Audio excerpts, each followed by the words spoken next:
My name is Sharif El-Tawil. I'm the Director of International Operations at DMZ, and welcome to our sandbox space here at Ryerson. I'd like to first begin with our land acknowledgement. So Toronto and Ryerson are in the Dish with One Spoon territory. The Dish with One Spoon is a treaty between the Anishinaabe, Mississaugas, and the Haudenosaunee.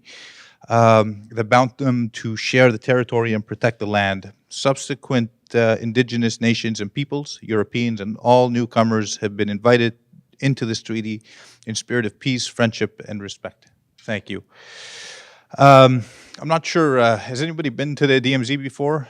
A show of hands. Okay, we got a couple. Just a quick thing. I mean, we're a startup accelerator. We help companies grow and scale by connecting them to coaches, to customers, to venture capital, all within one community right here in Yonge and Dundas. And we work with a lot of startups, and those startups, many, if not all of them, face barriers due to complex regulations, that are just regulations that have just not caught up to ideas and barriers of pushing innovation and the economy forward. And this is why we're really proud to have partnered with the U.S. Consulate General in Toronto, the Burfield Institute for Innovation Entrepreneurship here at Ryerson, in welcoming Mr. Evan Burfield to our space. I'm going to share a few things about Mr. Evan, and it goes well beyond what I'm going to share, and I think you'll come to see that as some of our startups did just an hour ago, and you'll hopefully mingle with them after Mr. Evan's talk, and you'll hear about that experience. But Evan is the CEO of Union, a digital network that connects startup ecosystems around the world. He's also the co-founder and general partner at 1776 Ventures, a global seed fund investing in startups, as well as helping entrepreneurs navigate within complex markets and government policy. And if that wasn't impressive enough, Evan is also the author of an award-winning book, Regulatory Hacking, a playbook for startups explaining how to balance innovation and technology with government regulation. Mr. Burfield will be providing a very special presentation this evening, a very timely discussion as startups continue to solve complex markets in our economy. So folks, without further ado, please welcome Mr. Evan Burfield. Hey, thank you. This feels like a relatively small group for the whole projector and the microphone and all of that, but I'll try to make it kind of as casual and intimate as possible. So please jump in with any questions you guys have, challenge me at any points, and hopefully this kind of turns into more of a conversation. As you just heard, my sort of focus and specialty as a startup founder, as somebody who's built an incubator, as a venture capitalist, really is startups that are operating in markets in which regulation is intrinsic to the sort of innovation challenge that they face. And I'm going to sort of unpack that for you a little bit and explain why I think that's important, why it's going to be more and more important to sort of everybody who's interested in startups, and what the implications are and how you should be thinking about building your startups differently. So let me make sure this is now on. Oh, wait, here we go. It is incredibly easy to forget, I find, how recently these actually became a thing.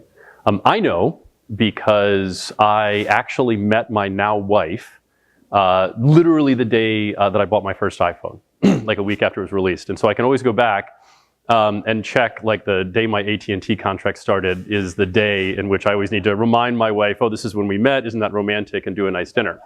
And I just had my 10-year wedding anniversary, so I know that it is just a little less than 11 years since the iPhone was invented. And if you think about it now, in a very real sense, and I'm actually super impressed with this audience, because normally half of you would be like this dude over here, and you'd be actually staring at your phones the whole time I'm talking instead of looking at me. And you were literally the only one in the audience who was actually staring at their phone. So thank you, because otherwise the whole shtick wouldn't have worked. Right, and so now we can not only access pretty much any information we want around the world, not only can we watch videos and play games, but we can now order transportation services. We can get massages on demand. I think here in Toronto, certainly in DC, we can now literally get weed delivered to us in about 10 minutes through our phone, which is pretty mind-blowing, right? All the things you can now do through your phone.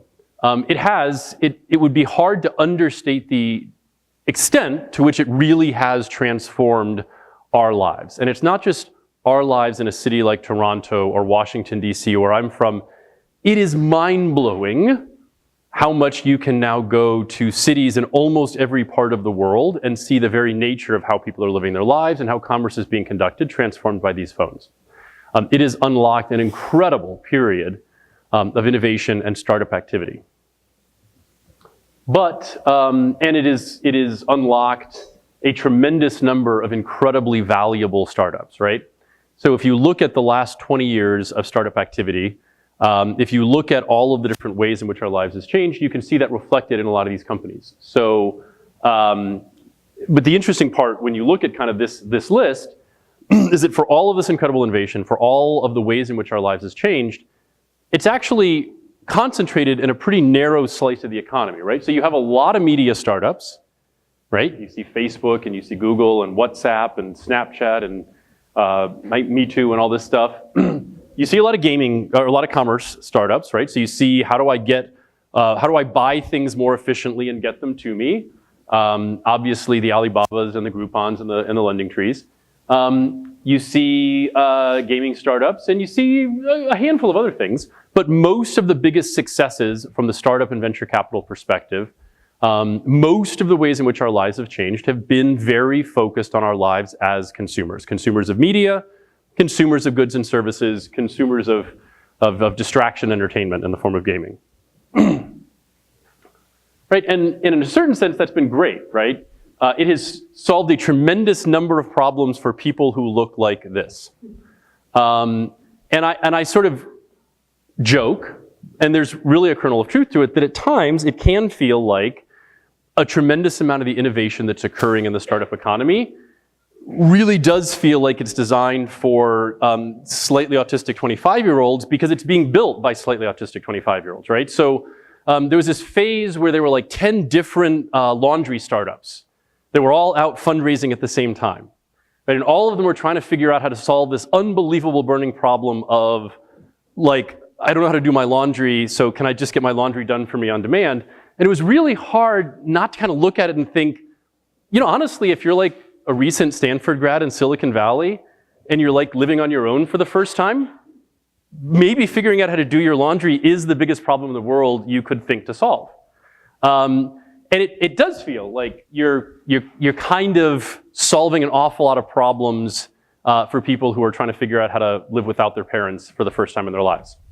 But Silicon Valley, over this sort of 20-year arc, has not done nearly as much to solve lives for maybe a single mother who is trying to work 2 jobs to support her family, trying to figure out how she actually gets around the city from job to job in a way that's actually efficient and cost reasonable.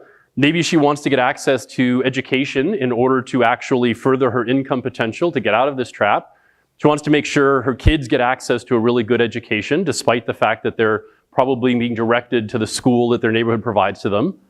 But if you think about this person, it's much, much harder to see how all of this incredible period of innovation we've gone through in 20 years, all of this billions and billions of dollars of investment has actually made these people's lives appreciably better. Good news is, the last 20 years of venture capital, the last 20 years of startup activity really is coming to an end. And we are, when I first started giving this presentation a year ago, I used to say we are coming to the end of it and we are about to enter a new era. Now I feel I can really definitively say it has come to an end and we have entered a new era. And this era looks tremendously different. And it's going to solve different kinds of problems, and it's going to solve those problems for different people. And I think most encouragingly, it's going to be built by different types of people. And what I want to spend the next couple minutes talking about is some of the real trends that are driving this. So the first trend, if you've been paying any attention to the world, is that people are, I think, finally starting to ask really healthy questions about the consequences of many of the incredible things that have been built and that have transformed our lives over the last 20 years. Right? We are now starting to ask questions about the implications of, for example, social media. We're starting to ask implications about platforms in which anybody can publish anything at any time and potentially get massive traction if it's engaging. We're asking questions about whether that's healthy for us as individuals. We're asking questions about whether that's healthy for democracies.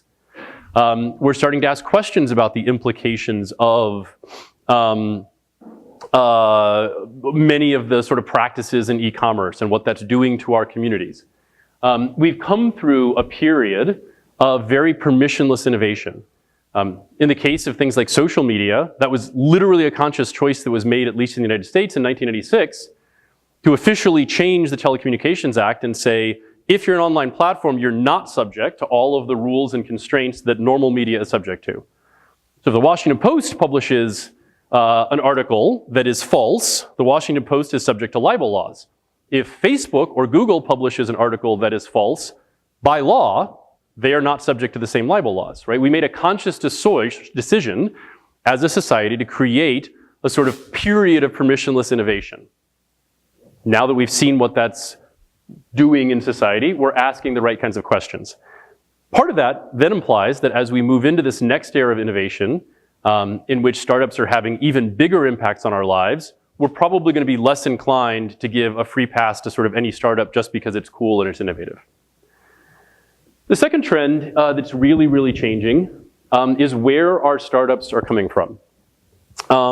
And given the work that I've done at 1776, the work that I've done with the book, I've had the sort of joy of getting to go all around the world over the last 5-6 years and talk to startups. And it's really simple to come to a place like Toronto and say, hey, by the way, you can now build startups anywhere, because this is a city that has its own sort of booming startup ecosystem, and there's all a lot of energy and vibe around it. But I think for me, the moment when I was like, holy shit, the world is changing, is when I actually went on a similar program with the US State Department to Harare, Zimbabwe, which from a US perspective is sort of often held up as an example of a state that is failing and deeply struggling on many aspects of, politically, economically, to sort of prosper. I think it has a headline rate of 80% unemployment. And I wasn't exactly sure what I was expecting, but I rocked up in Harare, Zimbabwe, and I found incubators and accelerators and seed investors and entrepreneurs, and they were building cool things on Amazon Web Services and doing their GitHub commits, and they were reading the blogs of Paul Graham, and I was like, huh, this is truly now transforming the world, right? There are now viable startup ecosystems in almost every city on the planet. And when I was younger and studying economics, right, we would always talk about sort of the rate of technological transfer, right? Like, why are there differences between different countries in terms of economic growth? It's because new technologies take a long time to sort of transfer and permeate around the world. That theory, from my perspective, is almost entirely blown apart now, right? The rate of technological transfer in this new digital economy is unbelievably quick. So you now have entrepreneurs in almost every part of the world getting access to the very latest ideas and the very latest technologies, looking at the problems around them that they see every day, and seeking to solve them. Many of them face very different problems than those 25-year-olds in hoodies that just graduated from Stanford sitting in Silicon Valley. So this is one of my absolute favorite startups. If I'm able to retire early, it'll be because of these guys. It's the one I love to talk about the most. It's the one I love to visit the most. This is Twiga. So Twiga is based out of Nairobi.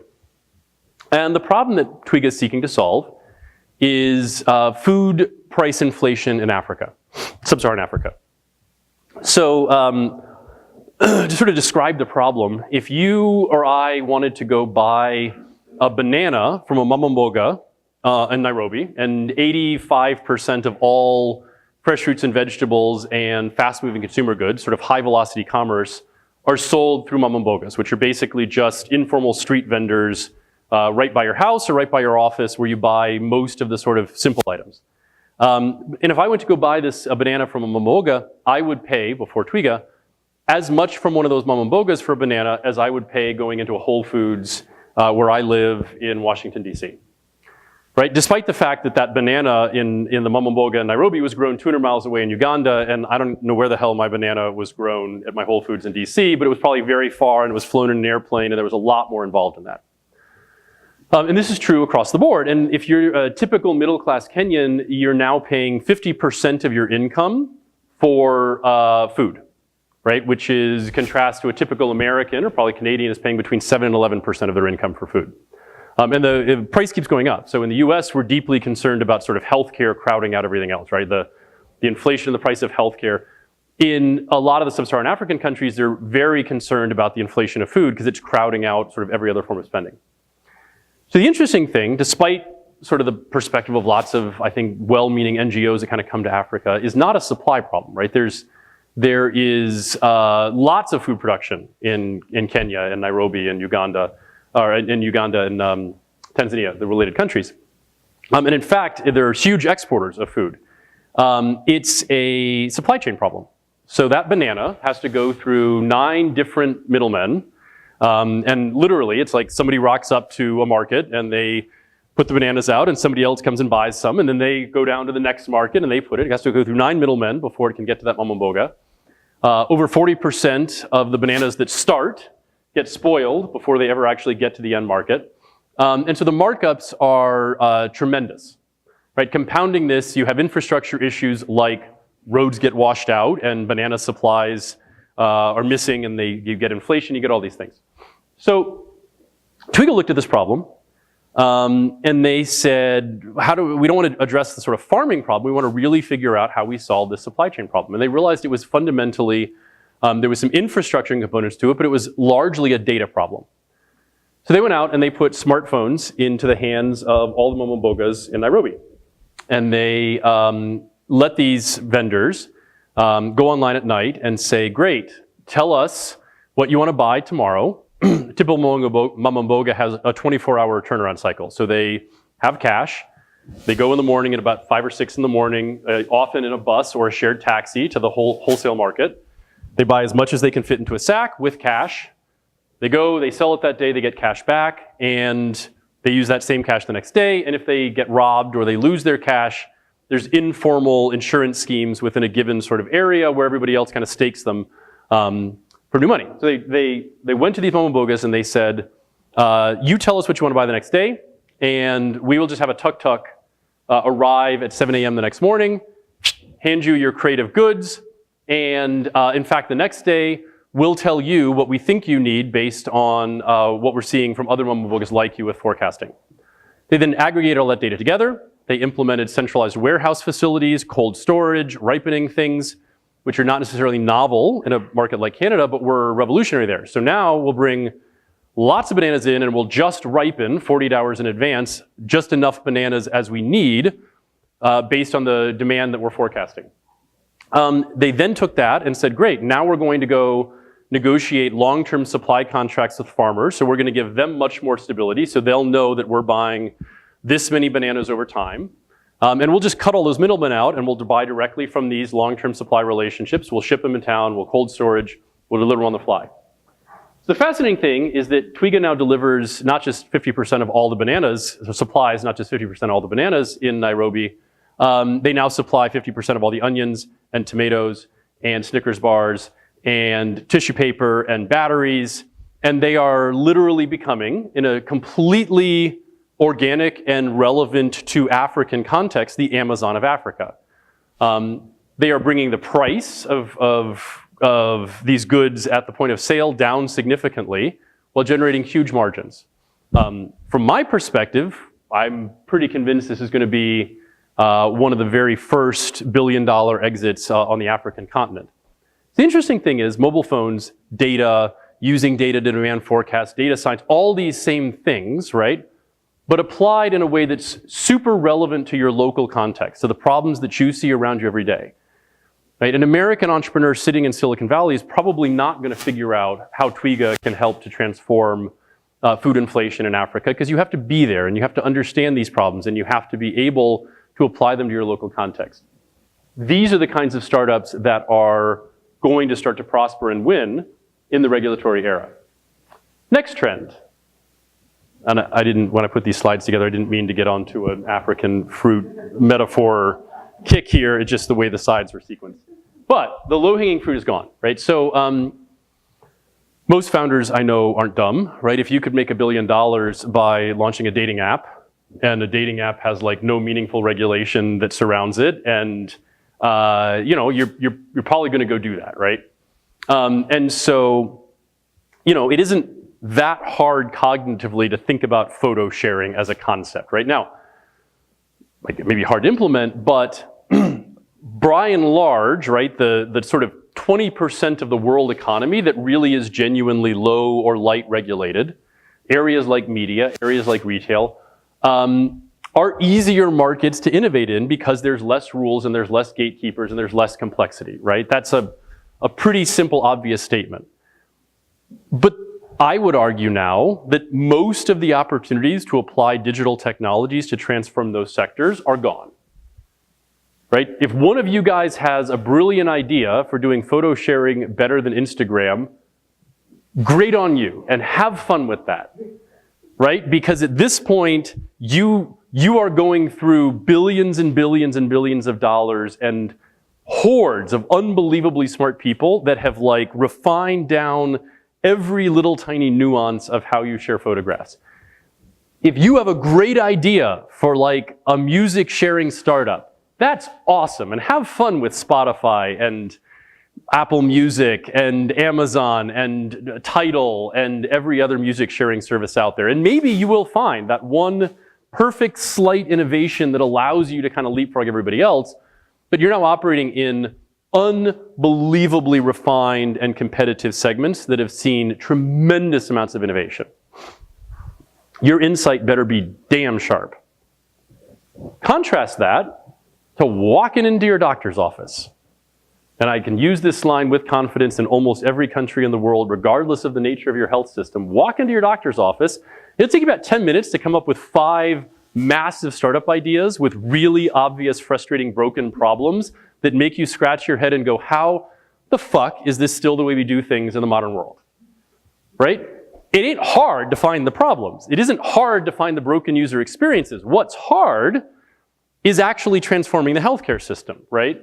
Because you have all manner of complex economics, you have different stakeholders, you have all these issues, and all of those are cemented and entrenched in place by government regulation, right?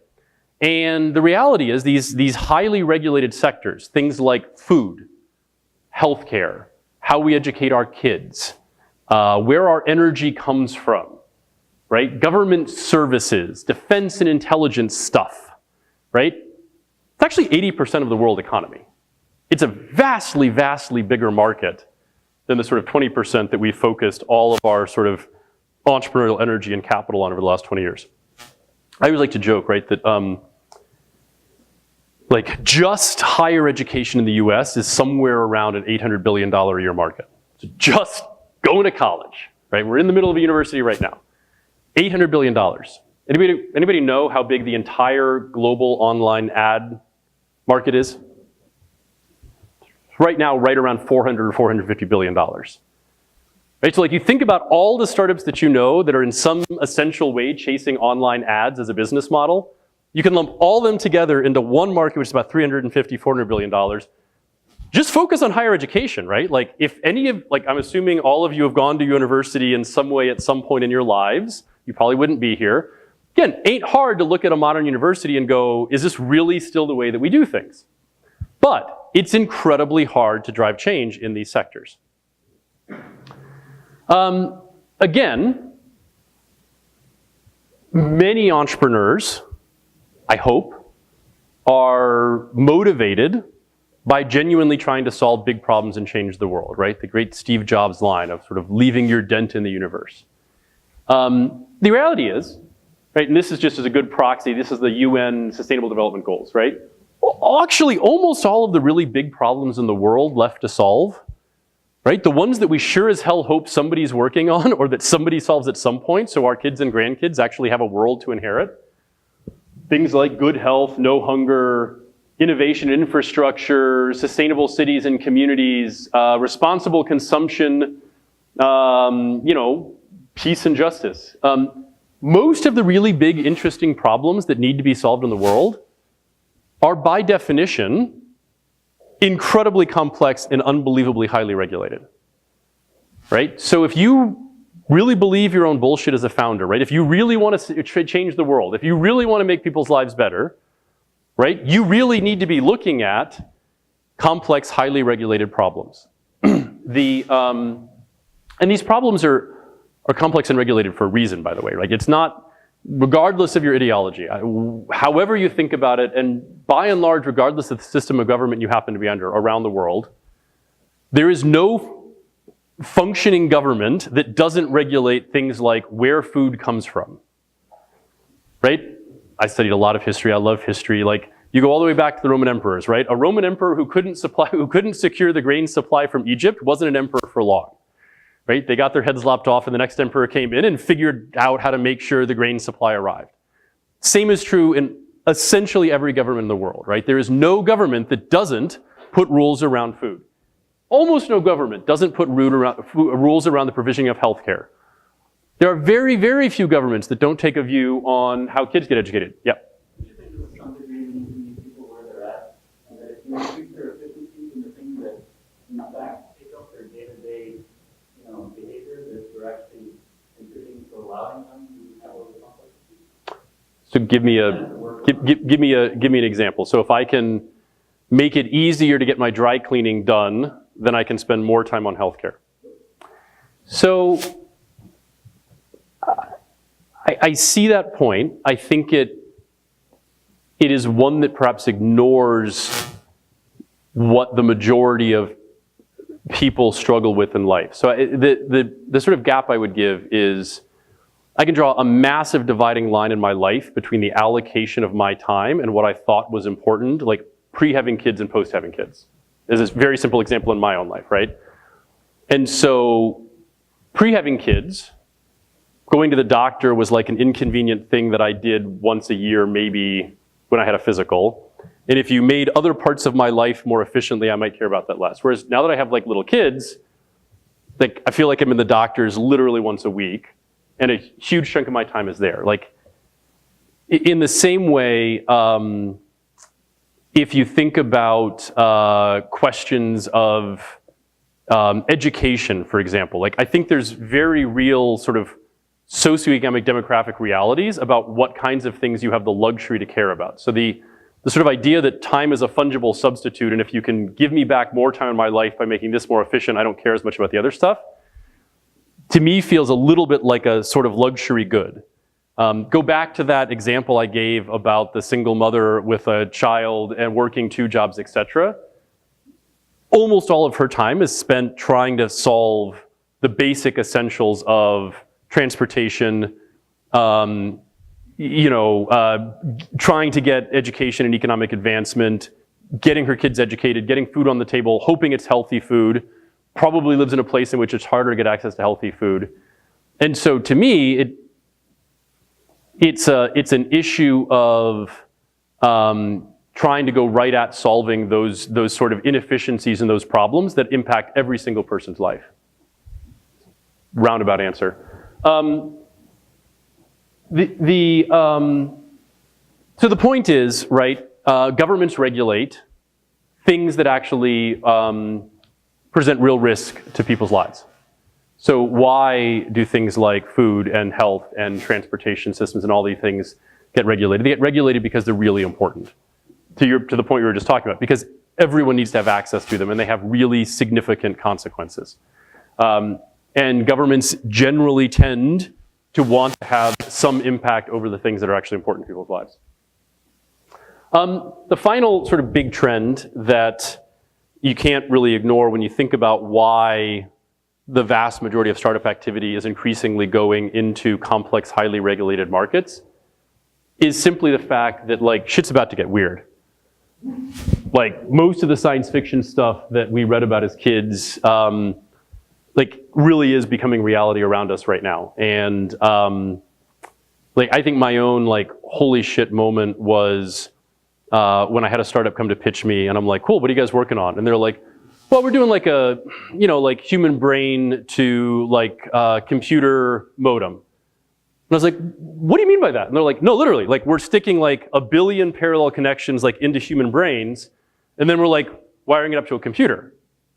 And I was like, in what context? And like, well, right now it's like a research thing, so we got a big grant from DoD, so we're like connecting up paraplegics' brains to exoskeletons, so like, because they were damaged in battle, so like now they can, and I'm like, I'm sorry, like, I think that, I literally saw that shit in Aliens, didn't I? And like, I know it was an Avatar, where you can like, walk around in an exoskeleton controlled with your brain, and I think probably that was like a big theme in like the Matrix too, right? Like we can just connect the brain directly up to,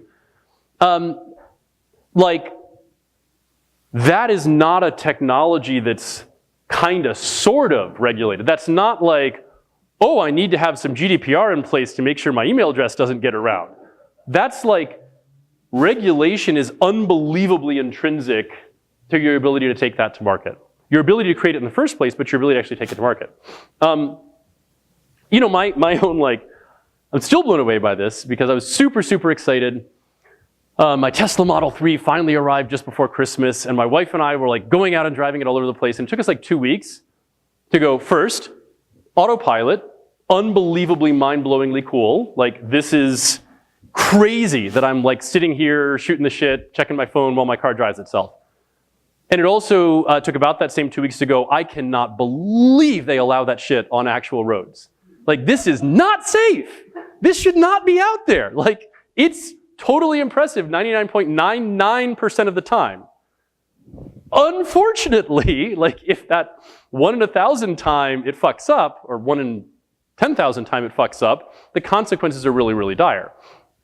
Right? Like we're now talking about letting computers drive our cars. Cars can kill people. Not just like incidentally kill people, they can really easily kill people. Right? So as we start moving into this zone where entrepreneurs are going, hey, I can create new life forms using CRISPR with my home computer, right? The consequences, the risks inherent in these technologies are of orders of magnitude greater than the kinds of things we've been dealing with for the last 20 years. And anybody who thinks we're going to suddenly have drones dropping tacos in our front yards, I mean, not like literally in our front yards, I think it's just silly, but like in a package that you pick up in your front yard and you take into your kitchen. Anybody who thinks we're gonna have drones dropping tacos and our cars driving themselves, and we're gonna plug our brains directly into computers, and we're gonna create new life forms on our home computers, and we're not gonna see a massive, massive societal reaction that will result in huge new regulations on these things, has not paid any attention to history. So what does all this mean, right? So there's all these trends that posit that almost every major entrepreneurial activity over the next 20 years, 30 years, is gonna look totally different. It's just not gonna look like building a dating app did, right? It's going to look, the form that entrepreneurship takes, the nature of venture capital, the skill sets that founders are going to need, the skill sets that investors are gonna need are just going to be different. What does this really look like? So the first aspect is that, have any of you guys ever fundraised in Silicon Valley? Okay. Like the most obnoxious place really on the planet from my perspective is this place called The Battery. So The Battery is this like private club in the heart of San Francisco where all of the like very coolest VCs hang out. And so like the really big mark in your fundraising process is some VC invites you to meet them at The Battery, and you have to sit there like a schlub at the like little desk until you've gotten permission because the member's been informed so you can go in. And it's entirely designed to make you feel like you are going and kissing the ring. And so The Battery it's been unbelievably important to sort of the nature of what we know it, right? If you get a VC who's a member of The Battery to invest in you, then they're gonna bring all their friends, right? That network, that concentration of power in the heart of San Francisco has been unbelievably important. Right, blitzscaling. Have any of you guys read Reid Hoffman's book, Blitzscaling? I'm seeing a nod. I'm not seeing hands up, but I'm seeing a nod. Like, basically his premise is, you just need to raise like vast, vast amounts of money and scare everybody else off and you can win. I mean, that's pretty much the gist of the argument at the end of the day. Like, that era is gonna start to matter an awful lot less. And boring old City Hall is becoming really important again. If you think about all these scooter companies, right? They raised billions and billions of dollars in like 6 months, right? Somebody had an idea. I'm gonna rent out little tiny scooters with an app. They put it out on streets. Within like 6 or 9 months of founding, they raised billions and billions of dollars, and they were going to scale all over the planet. And they very quickly bumped up against the fact that not everybody likes scooters on their sidewalks, or at the very least, they want rules around it. And I joke that the first time I got on one of these little scooters, I was like late for a meeting, and I saw one, and I like pulled out my Uber app and rented a jump scooter, and I'm like flying through downtown DC. And it's like spring, and I was like, wow, this is the coolest new technology ever. This is gonna like revolutionize transportation in our cities. This is incredible. And then like a week later, I'm walking down a sidewalk with my little 18-month-old strapped in my little dad carrier, and I'm like holding my 3-year-old's hand, and some fucking 25-year-old jackass flew by me on a scooter. First instinct, I'm gonna body check him into oblivion. Second instinct, we need to ban these things. These are horrible. Who let these on our, what is going on here? Both are totally true, right? Like, the idea that you were going to like introduce thousands and thousands of little tiny rockets onto the streets of a city and that there wasn't going to be a regulatory response, like, was idiotic. And you could see over the course of like 3, 4, 5 months, the entire tone of the conversation changed. They started out profoundly offended that San Francisco would ban scooters while they studied the issue, right? This was, you'd see these blog posts from all the usual Silicon Valley people. This is the greatest injustice in the nature of innovation that has ever befallen man. We must rise up and topple these people that have banned scooters. How can we survive in Silicon Valley without them? And most of the scooter companies figured out really, really fast that was just not gonna fly, right? And the ones that have tended to actually be able to scale have been the ones that have figured out very quickly how to actually collaborate and work with City Hall. And you can't pursue an Uber strategy with the scooters because it's a whole lot harder to hide them, right? Like, I don't know, are there scooters in Toronto yet? Okay. In DC now, you literally cannot walk 20 feet down a sidewalk without tripping over some scooter, right? They're everywhere, and they have your logo and your phone number right on the side of them, right? So the idea, like, it's not like Uber in the early days where it's actually kind of hard to find the Ubers because they look just like regular cars. You couldn't, like, you can find these scooters super easily. So the idea that you're gonna sort of just ignore the rules, get your scooters out there, and then create this giant consumer upwelling, not gonna fly. But City Hall becomes relevant to so many of these things, and your ability to interact with and navigate and engage with City Hall, your ability to influence and shape regulation and incentives and all these things becomes unbelievably important. But the rules of City Hall are just totally different than the rules of the Battery. And the skill sets that you need to be successful in engaging with City Hall are different than the skill sets you needed to be successful in engaging with the Battery. So what are some of these principles, right? So the first and the interesting part is that experimentation is still really critically important. So I'm gonna do another show of hands, and I hope I get a better response this time. How many of you guys have read The Lean Startup? All right, excellent. Kind of the Bible, right, of the modern how you build startups. And to summarize the whole thing, I always would sort of put it as the Lean Startup tells you to act like a scientist, not an engineer.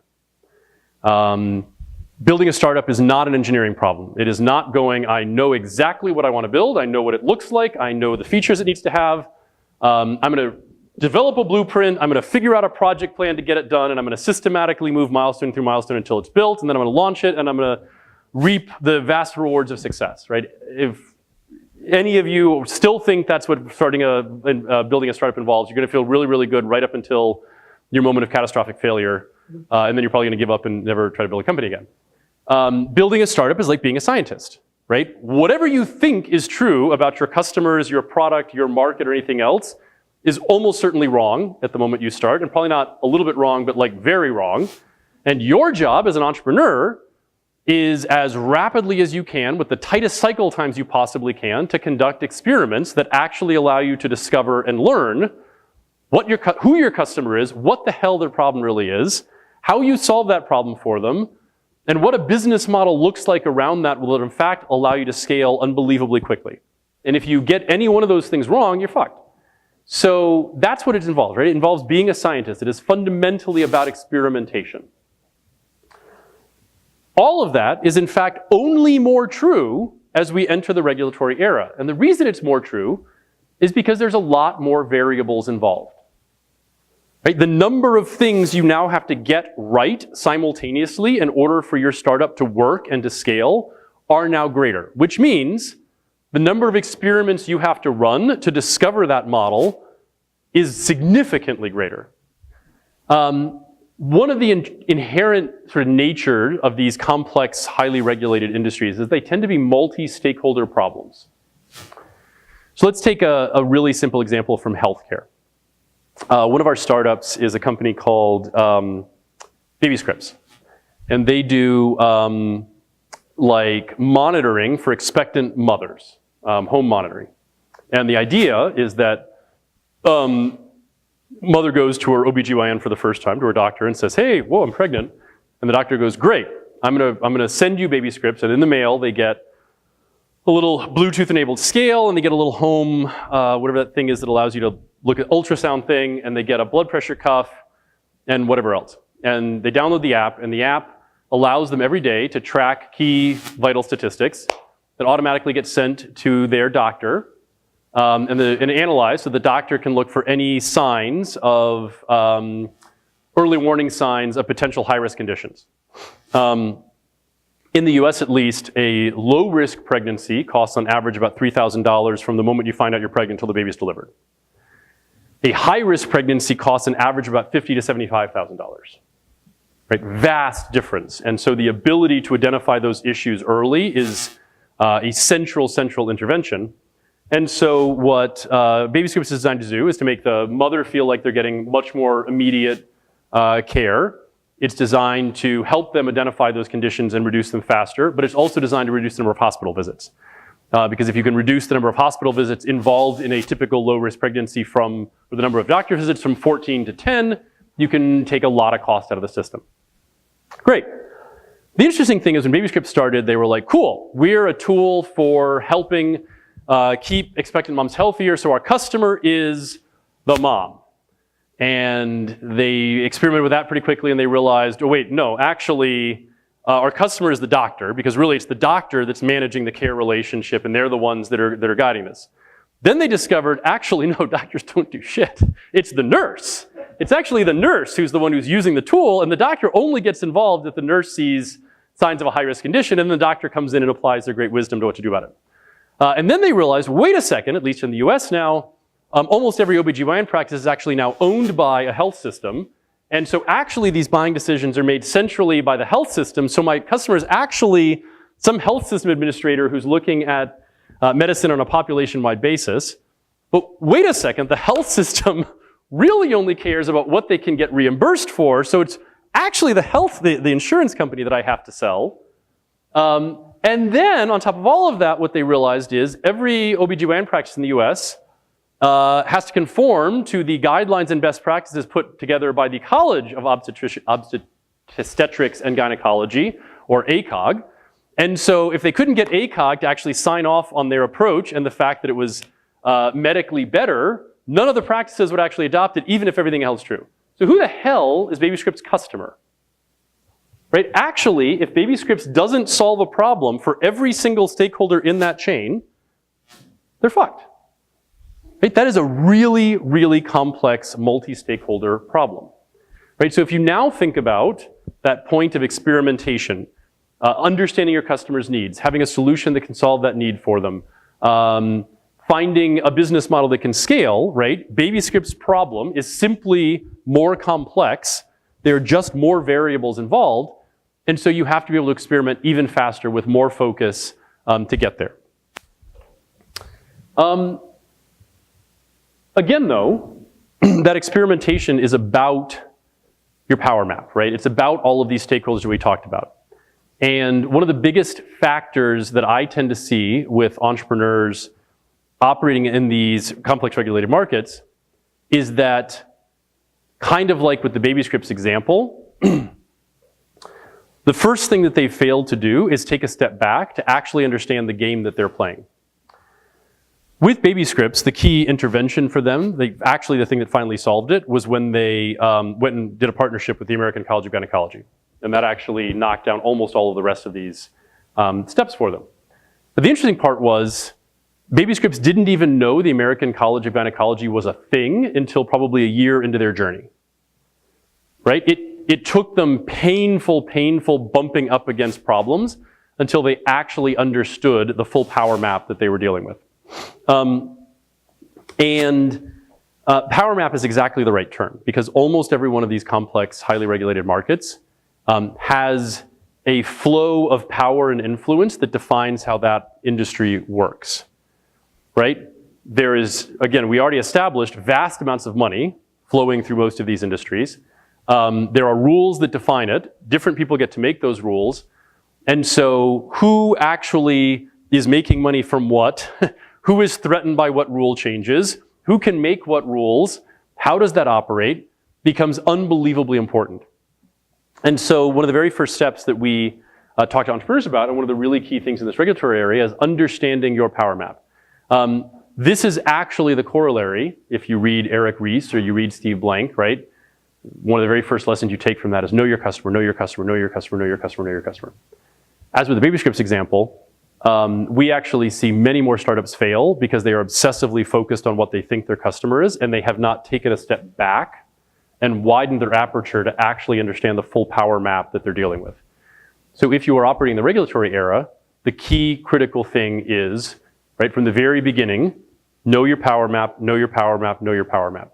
Many of the hacks that will allow you to unlock your potential as a startup in these regulated sectors will often come because there is something that seems inconsequential that is 2 steps removed from where you're looking on your power map that is actually the key to unlocking these things. One of the aspects to regulatory hacking that is unbelievably true is the importance of data or proof. Right, so we already talked about many of these industries are regulated because they present real risks, because they matter, because they're important, because people can die, right? Like autonomous vehicles. I don't even know how many tens of billions, hundreds of billions of dollars has been invested in autonomous vehicles yet. And there's still, I don't think anybody's actually made any money. Maybe Tesla's made money off autonomous vehicles, but only as a sales tactic, right? Nobody's making money yet off of autonomous vehicles. Even though it's a massive market and huge amounts of capital has been involved, because there's an incredibly high burden of proof, appropriately, as a society, that we place on these technologies before we'll actually allow them to start controlling 3,000-pound vehicles traveling at 70 miles an hour down our highways. It requires an unbelievable amount of data, incredible amounts of data, to show definitively that this is actually safe. But this is true in almost every regard, right? If you're a dating app, and for all that I make jokes about dating apps, I did in fact invest in a dating app, and it was recently acquired by Match.com, so I actually am the thing I like to make fun of most, which is an investor in dating apps. But it's a Hinge, if any of you guys use Hinge. So, but the fascinating thing with Hinge, right, is like I would get, the founder of Hinge would send me these incredibly data-rich investor reports every month.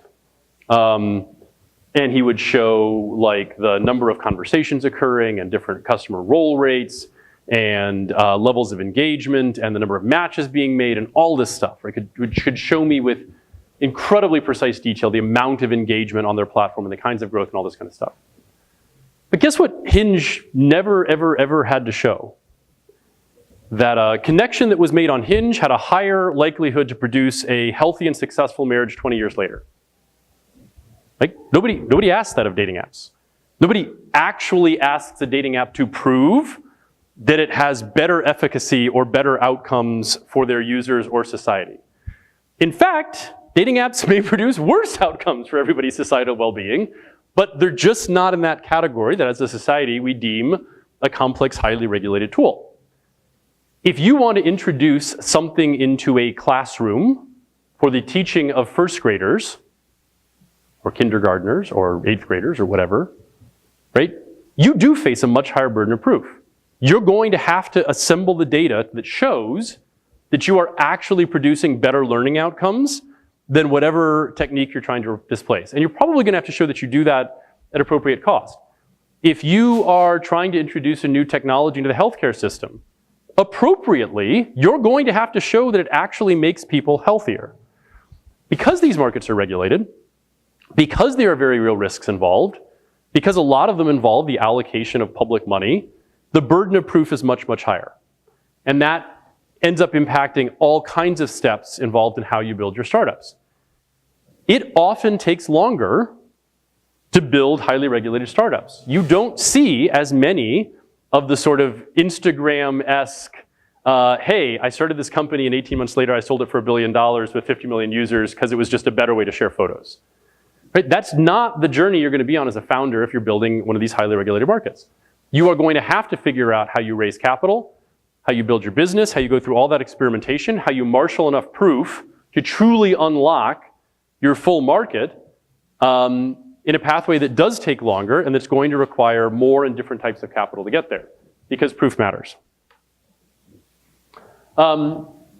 It's fun. Honestly, I did these slides like a few months ago, and now I would still say Uber is one of the biggest venture-backed exits, even if it's the worst IPO in history. I think it was down another like 10% today. Yeah, no, it avoided that one. Wait until it's worth less than Lyft and then jump in. But again, like we probably have some insights into what some of the biggest venture-backed exits will look like, right? Like we can look around and we can see a lot of these companies, but a lot of this is still tremendous white space. If you think about it though, after the conversation we've had, and you try to imagine 20 years from now, looking back, what are the biggest venture-backed exits going to be? What are the just absolute mind-blowing successes? It's hard to imagine they're going to be anything other than startups that look a lot more like this than the incredible collection of media and e-commerce startups we showed at the beginning. Right? It is going to be startups that are doing things in healthcare. It is going to be startups that are doing things in the delivery of energy. It's going to be startups that are changing the way we get around our cities or educating our kids. And that pathway and that journey is going to look as different from what we've come through as the startups that we came through did from the Microsofts and the Apples 20 years before that. So how do you prepare your business, right? So for many of you guys, I think are involved in startups, but some of you guys may work for big companies, right? If you work for a large, established, entrenched company in this space, how do you actually prepare? That's a really, really key question. And obviously most large corporations that are trying to engage with startups think about it in the context of, well, I can in some way try to future-proof my business or hedge my risk by building a whole network of little tiny startups that I partner with or I acquire, and I can leverage my balance sheet and I can leverage my brand. But one of the other things big companies can leverage is their access to power and their knowledge and sophistication and regulatory hacking. Crazy thing Gregory talked about, like I go out all the time and I talk to startup founders, and a lot of these ideas around how you engage with government and leverage power and all this stuff are totally foreign to them. And I always used to wonder why that was, and I realized it's because regulatory hacking is like a dark art. So if like Ford Motor Company leverages their relationships and connections to astutely get a regulation changed that benefits them and damages General Motors, they're not going to write a blog post about it, right? They're not going to go write holograms blogs and share every secret that they have. This stuff tends to be very quiet. And as a result, right, it's not knowledge that is widely disseminated by startups. But big corporations do have that, and it's something they can leverage to work with startups. Probably one of the most interesting questions behind what you guys as founders need to know is the one I'm digging into the most right now and the most interested, which is how do we actually think about policies if you're a policymaker? Right? How do we actually think about regulation and designing it better in order to unlock all this potential, but also steer it in the right healthy direction? For those of you that are coders, it often feels like the startup world now operates in this sort of super fast, agile approach, right? Very, very experimental, whereas government still regulates and approaches regulation in this like 1970s style waterfall punch cardy kind of approach to things, where it's very, very hard to sort of adapt and change regulation on the fly as you go. But think about it, right? If you're, I don't know, like a highway agency within the Canadian government. Like, you went through like 50 years where honestly the state of the art in cars and highways just wasn't changing that fast, right? Like, cars changed a little bit, and maybe like asphalt technology changed, and maybe like your ability to monitor highways changed. But like, you could sit there and formulate a 10-year plan or a 15-year plan. All of a sudden, right, government has now been thrown into this mix where you're like, hey, it may well be that like the cars drive themselves, and by the way, they need to recharge themselves off the road surface itself, go. Right? This is not how government thinks about regulation. It's not what government is designed to do, and governments are struggling with this. Even if they are well-intentioned and they want to regulate better. But at the same time, the answer, and I often feel like with one audience, I sound like some sort of, like statist socialist going, government has to regulate all this stuff. And in other audiences, I sound like some sort of Ayn Randian crazy market person, right? But the right answer is these things working together, right? We do need to regulate these things, and we do need to impose structures and boundaries so that we don't end up with the, golly gee, how did Facebook take down democracy, right? Like, because the consequences are going to be even greater with this era of technology. So this question of how do you regulate? How do you put guardrails in place? How do you guide and direct so that you actually serve the public interest? But how do you do it in a way that unlocks innovation and unlocks making citizens' lives better, rather than lets horrible consequences come to bear? I would argue is one of the sort of central unanswered questions that people should be grappling with over the next 5, 10, 15 years. And all of this is super, super important. How you as startups think about this stuff, how policymakers think about this stuff, how big institutions think about this stuff, so that we end up building like this future, right? Like I always say, like I want my kids to grow up in the like Star Trek future path, right? Like that feels like a pretty cool future, right? You press a button and like your food actually automatically arrives. You get to go explore the solar system. Starfleet, by and large, keeps shit chill. Like, it's a really cool future. This is the one that I want us to all imagine we grow up in, and not this future. Which, like, at times, it's very easy to look around you and feel like all of this amazing technology we're building is leading us very quickly to, like, Mad Max, and I should be teaching my daughter how to, like, wield a battle hammer or something. All right, so there we go. This was the long and informal version, but happy to answer any questions or dig into any sort of thoughts you guys have.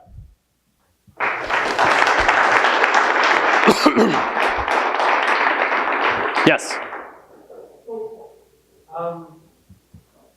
In an era where people are trusting big tech, so how do you kind of engage the public to get them comfortable with this idea of kind of private companies taking over or having more of an impact on private realm? So look, I think I don't think there's anything intrinsic about the fact that people necessarily have to distrust technology. There's definitely a component of, with big and rapid change, people do withdraw a little bit. But it's very easy to forget that 3 years ago, everybody was by and large in a utopian happy state that technology was going to save us all. But I think part of the reason there's a backlash against big tech right now is precisely because big tech got really ambitious and moved from this sort of safe, unregulated zone into the regulated zone without understanding the full implications. Let's take Facebook as a really big example. I actually think I don't think it was Facebook's original sin of just creating a social network that's gotten them in trouble now. I think it was when Facebook decided, consciously, that they were going to take out newspapers. And they very explicitly had a strategy for a while of they want to deliver up all of your news content to you. And I don't think they began to remotely think through the consequences of, hey, if we become, in effect, the platform that controls what information 1 billion plus people around 2 billion plus people around the planet get access to on a daily basis, we may ultimately be under a vastly higher level of scrutiny than we were if we were just showing people what their college girlfriend was doing on Facebook. But it's a big, giant jump, right?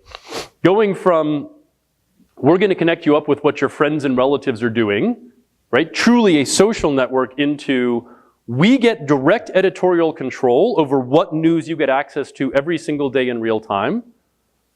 That was a giant leap, and one feels that Facebook made it as casually as they made it rolling out any other new feature. And one also feels like it was probably motivated by, ooh, here's a big, giant, juicy industry we can suck all the economics out of, and we can create even more engagement, not really thinking through the public trust that newspapers should be. That to me is Facebook moving from the we don't really give a fuck what happens zone into the it has real consequences while applying the same model. I think you see a lot of that around right now, where big tech is moving deeper and deeper into parts of our lives that feel like there's much greater consequences, that they have not yet taken a step back and rethought their model, right? Tesla and the autopilot example I used before. Like, I think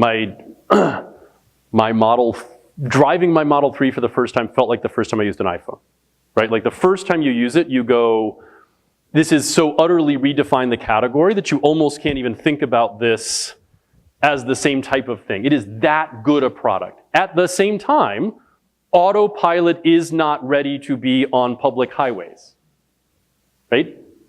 People are dying and will continue to die because a technology that has not been rigorously tested is out there controlling vehicles.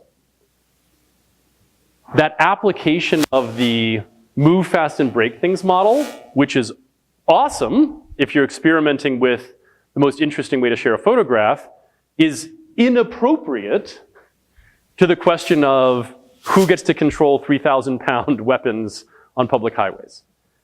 Right? You see more and more examples of that. And so I think one of the most fundamental things for entrepreneurs, but for technology in general, to start to recognize is that as you move into these areas that have real consequence to people's lives, like life and death, like literally people being killed, consequence to people's lives, you have a much, much higher burden of proof to show that you are in fact operating in the public interest.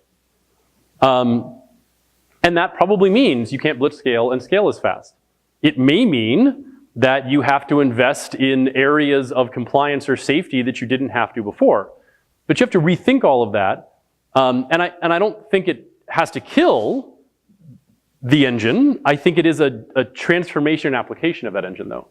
That entrepreneurial startup inventive engine that I love so much. And that aspect of it, I think, is very, very real. And I think the entrepreneurs who are starting to get that, we were having our roundtable talk with some founders before we got here. And I think it was you, was asking, hey, GDPR isn't fully litigated out yet. We don't know exactly what it looks like. And in other countries, there isn't a GDPR regulation yet, and I'm not sure what to do, da, da, da, da.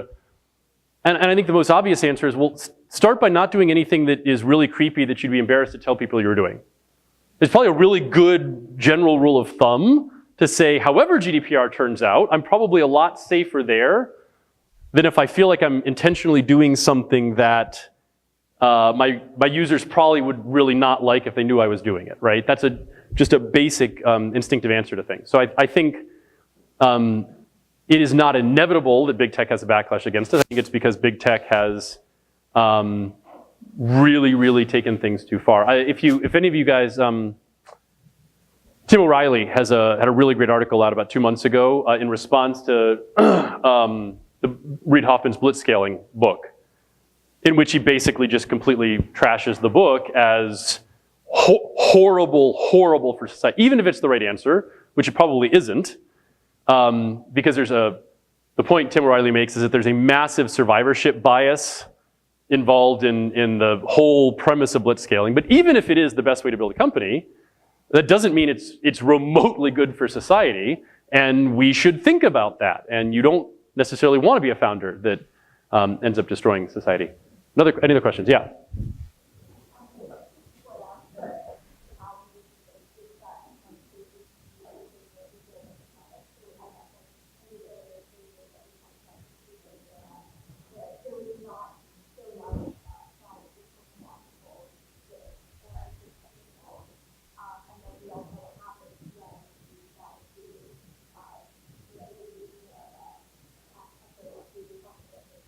Right. So I was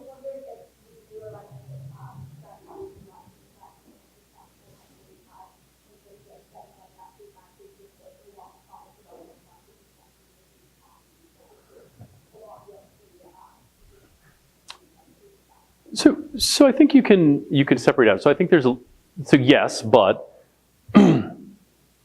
Twiga is not a deep tech startup.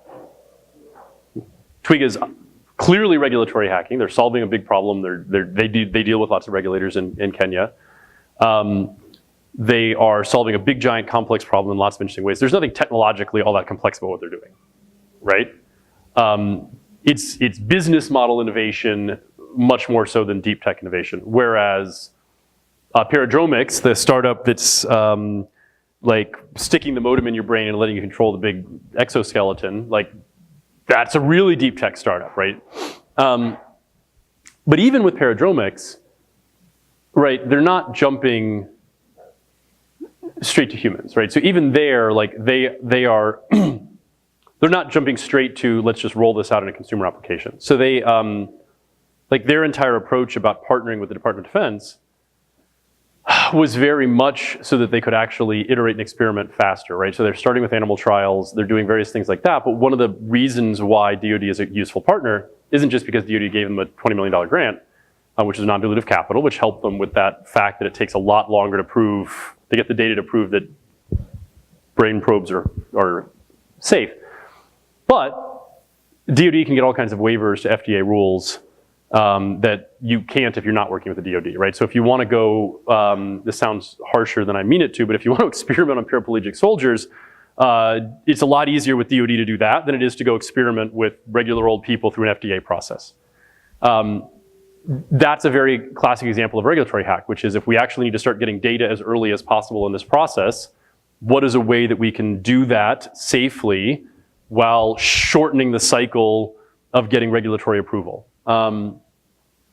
You know, so I think the same principles apply, but obviously with a lot of deep tech stuff, like you still want the fastest possible cycle times, but those cycle times may be years instead of weeks. And that is inherent to it, and you need to make sure you're capitalized appropriately. I don't think though I'm not sure I would divide this up into like, to go back to an earlier point you made, business model versus product.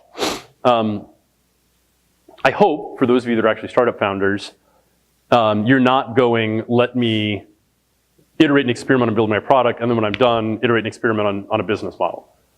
That's generically, at least, not the right way to be going about it. You need to be conducting experiments that are solving both of these things simultaneously because they are intrinsically linked. Who your customer is, how you solve their problem, how are you going to make money, right? What is your model for scale? Like these are all things, every one of those impacts the other. So if you change one aspect of that, it tends to change all the other parts of it. Hence, you can't simply divide, like this goes back to the idea of a scientist, not an engineer. You can't just divide it up into an engineering process and go, step one, solve who my customer is. Step two, solve what that product looks like. Step three, solve the business model, because what you'll find is you get halfway through the business model and realize, oh wait, that customer is never gonna pay enough for me to scale fast enough. Oops, back to the drawing board, rebuild my customer. You have to experiment in that way. And in the same way, as a regulatory hacker, like, startups have been hiring lobbyists forever, right? Usually they get to like their Series C, they raise $30 million and they go hire some lobbyist to say, hey, just keep government out of my way. That's not new. The point that I'm trying to make in the book is that now that you are doing all the same stuff you were doing before, but in these very complex regulated markets in which your ability to influence, navigate, get around, unlock policy is critical to success, you, the founder, have to be thinking about policy and government and regulation and how you acquire influence and apply it to shape the environment you're in exactly the same way and simultaneous with thinking about your customer, your product, your market, your growth strategy. You have to solve all of those as an integrated set of problems. Other questions? Yeah? You mentioned like City Hall. What do you have to make it from the US, where it's like the City Hall institutions that are doing a good job of opening up these pathways to startups? Is there anything from the good job that we can replicate across? Yeah, I mean, I think a lot of lots of governments around the world are really, really experimenting with this stuff. And there's a whole chapter in the book called regulatory arbitrage. And the point in there is that particularly in these kinds of complex regulated markets.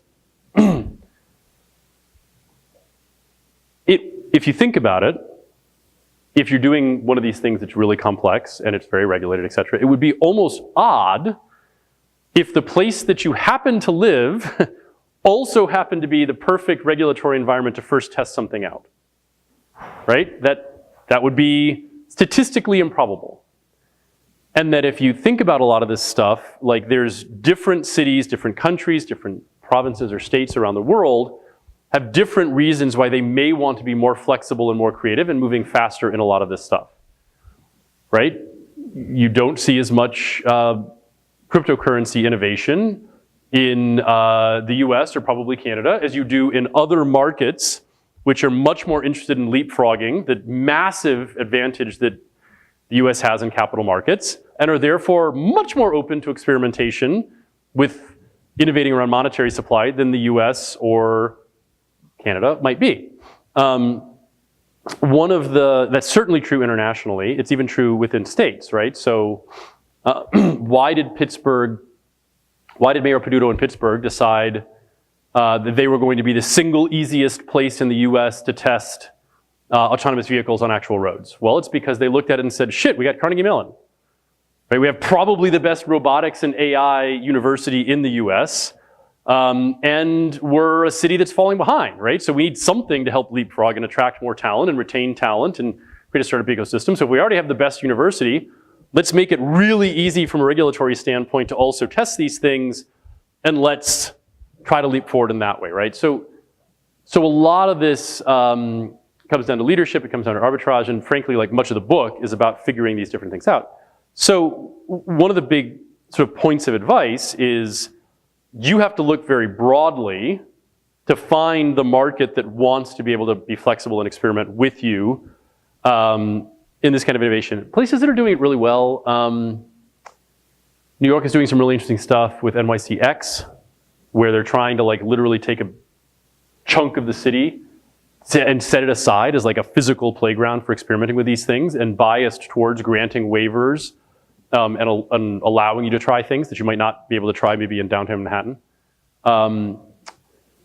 I think I'm optimistic that at least initially Gavin Newsom in California seems to have come into office with kind of a bias towards this stuff. So his very first executive order was some pretty radical shifts in procurement, or at least unlocking some pretty radical shifts in procurement. I've done a lot of work in Dubai with Dubai Futures Accelerator. It's interesting, right? Because it's sort of like the Disney World of regulatory hacking, and that it's a totally, completely synthetic environment that and so it's not necessarily a great proxy for what other governments have to deal with, because you essentially have an absolute monarchy in which the ruler who controls all the policy is also the one who owns everything and is the one who wants to innovate in startups. So it's pretty easy to align the utility company with new regulations around electricity, and he also owns the largest venture fund. So like, that's awesome. It's not super applicable to Ontario. I don't think. I don't know the finer points of your governmental system, but I don't think. So there are places, but I think this is like, we were talking about this earlier because we were with one of your deputy ministers talking about a lot of these exact same questions. And like, when I originally proposed the book to my publisher, I was like, I want to write this book about how we really build the future and how we deal with regulation in this. And I want to write it for founders and for policymakers and for like corporate executives trying to stay relevant and for VCs. And they were like, great concept, but pick one audience and totally nail that one. And then if that goes well, you get to write the other books for the other audiences. And they were very right. So this like right now, I've been super focused on trying to do the part where I educate founders about this stuff. It's fascinating to me the number of times I talk in groups like this, and I will often have startups operating in quite regulated markets, and one of their first responses is like, can I just like go talk to government? And you're like, yes, actually, in most cases, they are legally required to talk to you. Like, they literally have to talk to you if you rock up and say, I'm working on something and I want to consult with you, right? There's defined processes that regulators must consult with industry. And But the next piece is, right, like policymakers, they don't have frameworks for this stuff. They're all experimenting in their own weird, awkward, slow governmental way to try to figure out what this actually starts to look like. One of the biggest concepts that people are at least starting to talk about is the idea of sort of algorithmic regulation. Rather than regulating the maximum speed that a scooter can have on a sidewalk, saying, in essence, we want to make sure that the incidence of accidents is below this level, right? And to the extent that it's below that level, we can automatically increase the speed limits, and to the extent that it falls above that, we need to bring the speed limit back down. Like that's in a certain sense how we should be starting to think about regulation, but it's deeply and different than the way policymakers traditionally have. Other questions? Yeah. For an overthinker, I like that. Own the overthinking. everything, even the simple things. So, like you mentioned just a minute ago about like going and actually talking to the government. Maybe in Canada that's different. Who do you speak to? Like, who's the first entry point? Or through email or through call? It's not going. See, literally, like this is one of the very first questions I get all the time. I'm like, this is all really great. Like, literally, how do I go talk to government? This is part of understanding your power map because there's no generic answer. And this comes back again to like the very, very, very first thing you have to do if you want to go be a regulatory hacker and build a startup in one of these sectors is understand your power map. So most startups operating in regulated sectors that I talk to have no fucking clue who regulates them. Like, they literally don't even know the body, and they certainly don't know the people inside it. And then they ask questions like, how do I talk to government? Well, step one, do your homework. And all this stuff is like public record. It legally, in most established democracies at least, it has to be public record. The second part though is like, influence matters. So in the book, one of the things I talk about is the 3 things that no regulatory hacker can possibly have in excess, right? Every startup needs pretty much as much capital and talent as they can have, right? Like there's very rarely a startup that's going, I just have too much talent and too much capital sitting around. Fine. You need talent and capital if you're a regulatory hacker. But there's 3 things you really, really, really have to have. One of those is narrative, right? Generally speaking, startups in these sectors are really complex, right? They have complex stories to tell, they have complex markets, and it makes it really, really, really hard to talk about what they're doing in a really clear, simple way. But because people are scared of it, it is only more important that you, as a founder, be able to actually talk about this in a way that is simple, clear, accessible, that the average person can actually understand. And making sure you do that in a way that is always biased first and foremost in how you are helping to solve the needs of citizens in the public interest. There was a woman here before who we were talking about this experiment going on in Toronto with sidewalk labs and building like a little city of the future. And much of the problem there is that the narrative has all been so focused on how incredibly cool it is that it completely skipped the narrative about like, but how does this actually make the day-to-day lives of the residents who live there better, was missed in all of that, right? And that's just an absolute classic narrative fallacy that many, many startups in these sectors make. Second thing is you can never possibly have too much data, as we talked about, right? Like you need so much data at each step in the process because your burden of proof is just going to be higher as you go along. But the third thing you cannot possibly have in excess if you're a regulatory hacker is influence.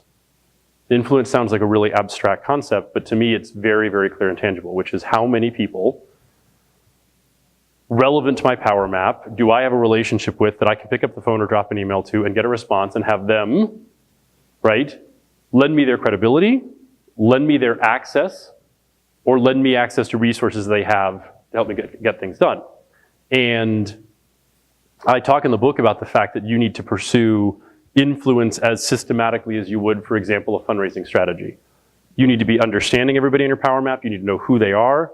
You need to be cultivating relationships with them. You need to be building trust. You need to recognize this as an asset that you're building and developing. So once you know who on your power map you need to talk to in government, like literally who the agency is and then who the person is, you need to have this set of relationships so that if you do encounter problems and talk to that person, you know who to pick up the phone to make sure you do get that. that access. So, sorry if that was a long and involved answer, and it's not a simple, just talk to Sally, she's my buddy, but yeah. Exactly. Great answer. Thank you for that. On the same note, like, how do you, like, maybe, like, if there's even an answer to that kind of question, just Email them. what would be your email answer? Yeah. Just email, say, hi, like, I'm doing this, like, Yes. this kind of stuff. The meeting we were having earlier with the deputy minister, he was like, we are literally putting out giant neon signs going, we want to talk to startups. We are trying to adjust regulation to make things easier for startups. We are trying to create incentives. Why do no startup founders come talk to us? And I was like, they haven't read my book yet. But yeah, like, so it goes in both directions. Like, the government people are often sitting around being like, we'd really love to talk to founders. Where do we find them? And it's like, hey, there's this thing called the DMZ. It's just down the street. Just walk down there. Like they're different worlds, different pathways. But yeah, like, it's extremely rare that I encounter government officials who are like, this super cool startup that's doing something really disruptive in my industry wanted to come talk to me, and I was like too busy. Like, it's not the way it works. Yeah. The government actually released their policies to make it easier like that. 7.2. No. It's obviously it's not that simple. But think about it more in terms of the rank ordering. So if you want to go get a law passed in the US Congress that fully regulates cryptocurrencies, that is going to take you an incredibly long time and vast amounts of money at a low probability of success. If you want to go to your local city government and say, hey, if you could reinterpret this existing regulation in this way instead of this way, it would allow me to do all these things that would be really good for your citizens, it may literally take you a couple weeks and a couple phone calls. Right, so the question of, like, government is not a monolithic thing. Government in Canada, in the US, government is many, many different layers and many, many different industries and different policy issues, and it depends on how much entrenched interests are threatened by what you're doing. It depends on at what level you're trying to do it. It depends on whether you're trying to get an entirely new law put in place or whether you're trying to get just a reinterpretation of one. But like, we had an issue in DC when we launched our venture fund, and we were like, all about DC, and we lived in the district, and like, I don't know if it's relevant in Canada, but like DC is literally its own little jurisdiction, right? It's not part of any state. And they had this really dumb rule that essentially treated like a little tiny $12 million venture seed fund in the same category as launching like a $2 billion hedge fund. So it was like, because I happen to be living in DC, like, I was gonna have to go spend like 2 years in school getting all of these security regulations to be allowed to do the VC. And if I had agreed to move literally a half mile across the river into Virginia, I wouldn't have had to do any of that. And I was like, this is so dumb. Like, I really don't want to go through 2 years of school to do the thing that I'm already doing, but I also don't want to base the fund in Virginia. And so it literally was calling up like the deputy mayor for economic development and saying, do you guys even know about this? This seems really dumb. And they were like, what the fuck? Like, we don't know about that. And then they called up the like security regulator, and they were like, hey, do you mean for this to actually apply to little tiny startup venture funds? And they were like, what's a tiny venture fund? And then like, we went in and had one meeting, educated them, and like 2 weeks after that, they just changed the rule. Like, and again, the assumption, if you're on the outside, is like, government must be trying to destroy venture funds. When in fact, it's like, I don't even know what the hell you're talking about. What is oh, I see the implications now. That's an easy fix, let's do it. We had the same thing at 1776 where DC had this super dumb rule that in order to qualify as a small business for procurement with the city, you had to be a business based in the city and you had to actually produce a lease. Well, most of the startups in the city at the time were co-working from 1776, and you don't have a lease because you're co-working in an incubator. Right? And like, by the way, the incubator was partially funded by the city, and so it was like, this is super dumb, right? Because like the part of DC that's determining what's a small business wasn't talking to the part of the city that was trying to like produce more small businesses. And so again, that took a couple weeks because somebody went, well, this is really dumb. That's not what we meant. and changed it. So again, like, hey, I'd like to transform the way the US healthcare system operates. Hard. I'd like to make a tweak around something involving XYZ. Can often be very easy. And that, by the way, is like the art of regulatory hacking in its purest form, is figuring out what the pathway to get what you're trying to get done is with the least amount of effort and opposition possible. That's the sort of judo parts of it. Yeah? The last two examples you gave us, one with the government can please come to us. Yep. And then the DC experience, maybe like 12 million hedge funds can use people. How much of this problem is cultural in the respect that startups is out of East, right? I mean, it's people, they're not defined by boundaries, they work in spaces like this, where it's all collaborative, and they're used to thinking beyond the box and trying to figure out new ways to get what they're doing. And when they approach the government, they have to go to big imposing with the columns and the cement and the marble and stuff like that. And they go to people who are in offices with very distinct word charts. You know, when one person's got one responsibility, they can't go to another responsibility. It's almost what's not done in a startup. And on the flip side, in regulation, there's that sense that, well, is that broad brush, right? You know, it's like, if you're in a particular industry, this is how you work, and that's the way you do it. I mean, I'm almost thinking, to make sense, I think for like a student program where people at startups, so that who's the government agency and people at government agency. So there's like literally City Innovate out of San Francisco is trying to do a lot of that stuff. Code for America does a lot of that work. Yeah, like it is almost entirely cultural. It is.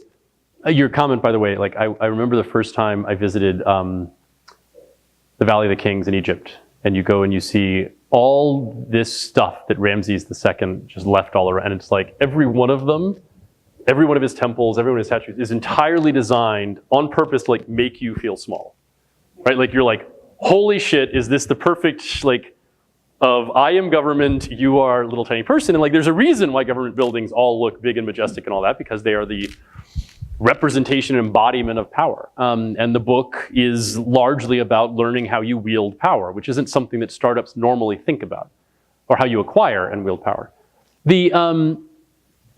So yes, part of it is cultural. And a lot of that cultural aspect of it isn't necessarily wrong. It's the same reason why like it's super easy for a startup to go, oh my God, those big giant lumbering mega corporations are slow, and dumb. Well, not necessarily. Like in a lot of cases, they simply have different motivations. If you're a little tiny fintech startup and you're trying to launch some new trading app, what are the real consequences for you of ignoring a bunch of compliance stuff? Worst case scenario, your startup's gonna fail. And you have a great story to tell, you wasted 18 months of your life and you'll probably go on to another job. If you're JP Morgan and you are systematically important to the US economy and you have hundreds of billions of dollars of capital in play, like the consequences of going, are much greater, or should be at least.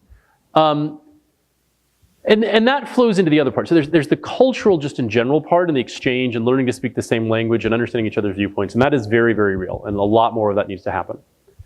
But there's the incentive structure that a typical, not all, but a typical person in government is under, are highly asymmetric. So,